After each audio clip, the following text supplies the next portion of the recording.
Tonight, the White House releasing this dramatic video of the U.S. blowing up a boat in the southern Caribbean. President Trump says it was carrying drugs from Venezuela and that the strike killed 11 members of the notorious gang Tren de Aragua, or TDA. We have a lot of drugs pouring into our country, coming in for a long time. And these came out of Venezuela. We took it out. Last month, the Pentagon deployed 3 guided missile destroyers to international waters near Venezuela after President Trump designated several drug cartels, as well as TDA, foreign terrorist organizations. The U.S. did pull off a large-scale prisoner swap with Venezuela this summer. Now tensions with Venezuelan leader Nicolás Maduro are rapidly escalating. The Maduro regime is not the legitimate government of Venezuela. It is a narco-terror cartel. Tonight, the president saying no U.S. forces were hurt in the strike. Maduro has claimed that the U.S. military buildup in the Caribbean is aimed at overthrowing his government, and he's deployed troops along his borders. Tonight, a senior White House official is downplaying any possibility of the U.S. invading Venezuela, but says the president will use any means necessary to tackle drug cartels. So when the news broke about the possibility of warships in the Caribbean Sea, and that the American government, like that, they were going to send warships close to the Venezuela and in the Caribbean Sea, there were different reactions coming out of the Caribbean. The Prime Minister of Trinidad and Tobago, Kamala Bessessa, she stood with the American government and she said it was very important to the fight of drugs and illegal weapons in the Caribbean. So she was pretty much the lone prime minister within the Caribbean that was really standing with the American government. When it came on to the Eastern Caribbean, we saw some of the leaders of the Eastern Caribbean expressing concern about military warships with nuclear weapons within the Caribbean Sea. And when it came on to, say, Jamaica, with the Prime Minister of Jamaica being the head of CARICOM, we did not hear anything from the Prime Minister of Jamaica. And people are saying that, yes, the Prime Minister is in election mode. So it's understandable why we did not hear from him.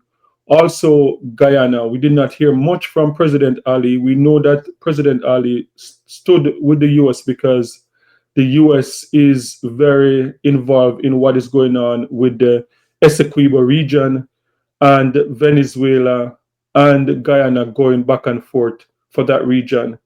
So that is what's going on in the Caribbean. But when we saw the images coming out of the Caribbean Sea of the news that a U.S. military strike on a drug vessel, and we saw that live on camera, there was like some skepticism from some people saying that, look, why would the American government do that? Why would they not just arrest the people? Because that's normal procedure. We have seen the Navy patrolling the Caribbean Sea for decades, and we have seen some big drug busts on the Caribbean Sea. And we are accustomed to seeing the images of those coming in on the news where you would see like the Navy people, they recover the drugs and they would show you live images of those involved being arrested. So there was a lot of question. It was very questionable to a lot of people. Why would they choose to blow up the boat within the Caribbean Sea? Why not just arrest the people? And that brought a lot of speculation. Some people were saying it's AI generated. Some people were saying there was no drug on the boat, like that those were fishermen. And one thing that we didn't see coming is that it would have caused like fishermen in the Caribbean, in particular in Trinidad and Tobago, be nervous for going to sea to catch fish. And this is a report that is coming out of Trinidad and Tobago. But it's not too nice right now. So you don't know we are going away for hunting. We're close. Fishing in the shallow waters of the Gulf of Paria may be safer, but fishermen at the Otaheite port say the catch is not always bountiful. We just catch sometimes you don't catch. Sometimes it is be hard, sometimes it's good. But the deep waters, they say, have become too dangerous to fish. Between U.S. warships, Venezuelan patrols, and pirates demanding ransom, they say a trip to sea can cost the thousands of dollars or even a life. Sometimes there's a fish on the line there, so we go on and look for them and hold them. And it's big fish sometimes, but we can't take that chance right now with what's going on right now. With tensions increasing, they want the Venezuelan authorities to stop insulting Prime Minister Kamla Persad-Bissessar. Them stating that we Prime Minister drunk and out of timing. They're not their business. Lianti Kamala alone by. Come on to do that by. She just saying she opinion, but well, let's stay away from me now. By. Others say they've stopped the fishing totally as nobody is prepared for any war. We're not a war country, by. We're a country just trying to survive, by. We are with the back and we PRM and UNC are with the back and our country, right? We go deal with that. Everything okay. But this kind of thing when them talk about submarine or the way nuclear and all kind of thing, what are really going on, by? That mad thing, by. Tell them stay away from me now, and stay away and stop killing we people and stop coming around with borders now, but let's stay in America without a timing thing, by. They say the Otaheite fisherfolk in particular are on edge, especially after one of their own was branded a terrorist by Venezuelan authorities earlier this year. When we see them Spanish and them on their boat, we have to run. If we run, they're going to kidnap you, they're going to kill you. So whatever going on, let it go on. That's the most I can tell you. Ask more serious men who want money they pay to get back their boat, engine, and sailors. Some of them pay back money, they get back the sailor, they get back the boat and engine. Ask Muruga, any side, any part of the country on that side. With boats grounded and livelihoods at risk, the fishermen say the sea that once fed them has now become a place of fear. Yes, so as I said, this is not something that we were talking about a few weeks ago, the possibility of this even affecting the fishing industry. Like fishermen going to sea, it is already dangerous to go to sea just by itself. So to add this to the equation where fishermen know they're worried about warships in the Caribbean Sea, they're worried about pirates, and they're also worried about being kidnapped by Venezuelan Navy forces and being having to pay ransom. So this is something that, as I said, we weren't having this conversation a few weeks ago, and I can see if this continues that it's going to have an effect on seafood in Trinidad and Tobago. Seafood in the Caribbean is already expensive.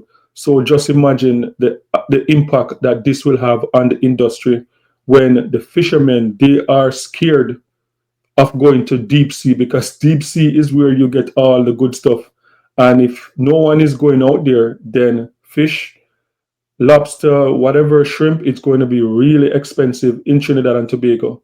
And then to add to this, something that no one else saw coming was Colombia. So the Colombia president reached out to the Prime Minister of Trinidad and Tobago, and it seems as if the boat that we're talking about, that the American government bombed, that this was not a Venezuelan boat. It seemed like this was coming from Colombia, and the Colombian government now they are brought into the equation. So let's take a look on what the report said coming out of Trinidad and Tobago. Based on the PM's response, Ria, absolutely not. Let's first discuss what President Gustavo Petro tweeted this morning.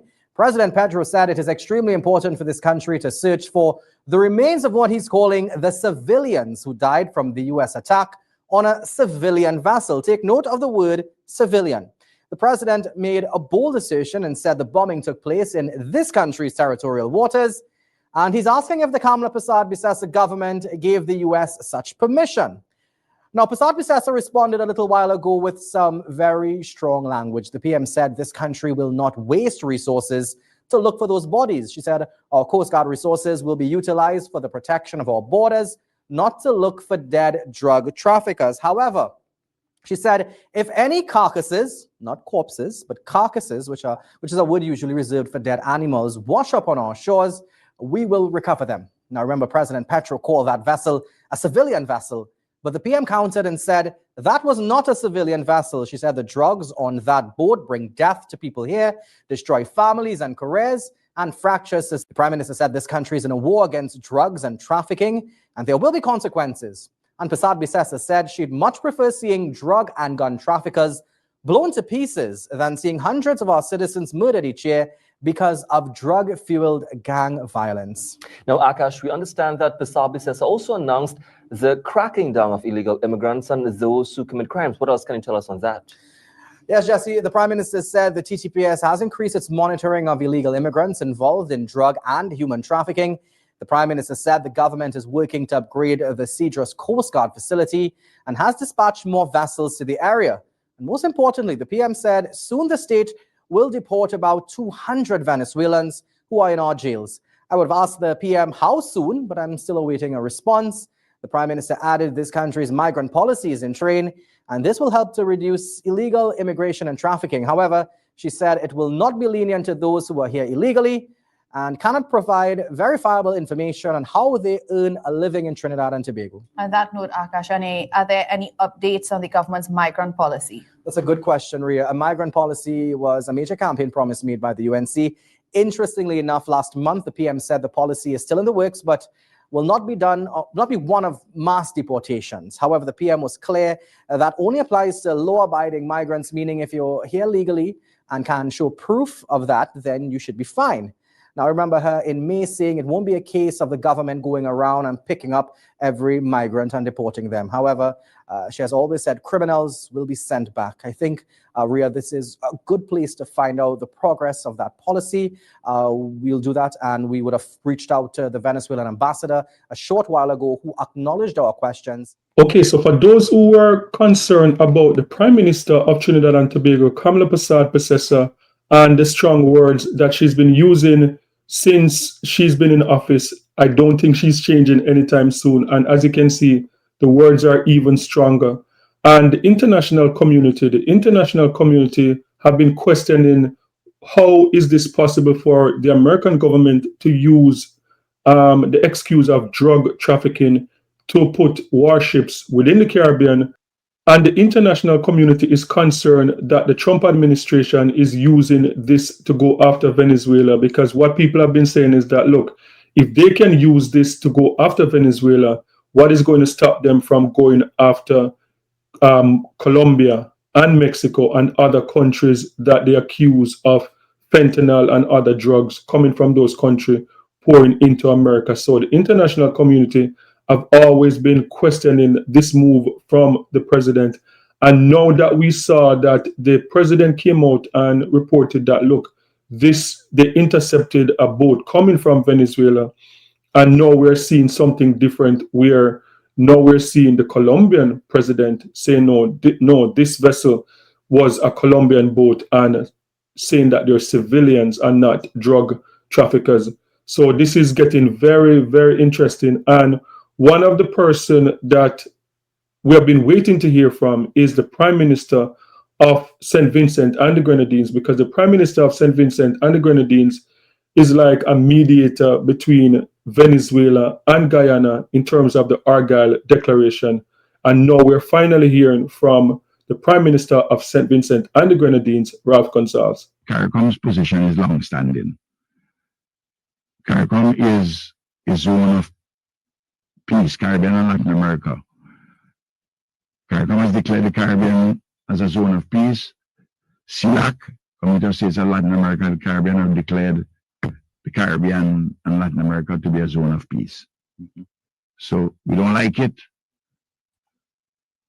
We agree with the United States of America that we have to collaborate and fight drug pushers, drug traffickers, people who, in addition to pushing the drugs and the money laundering through that and the violence which comes with that, we all have to oppose that.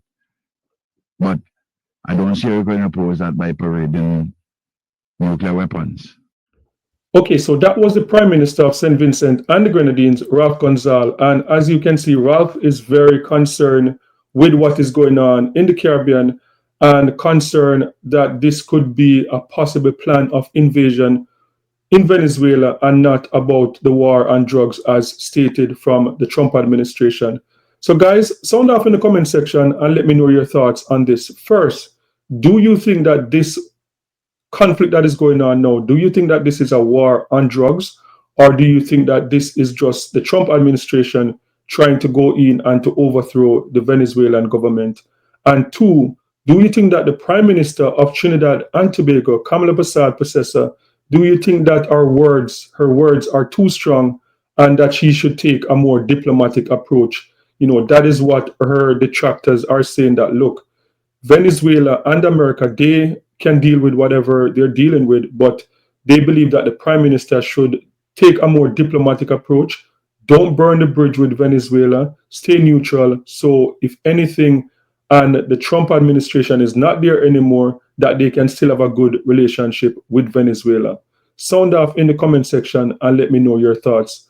And what do you think? Do you think that this is going to lead to an invasion of Venezuela? Let me know your thoughts in the comment section. And don't forget to like, share, and subscribe for more amazing content. And remember, peace. I'm out.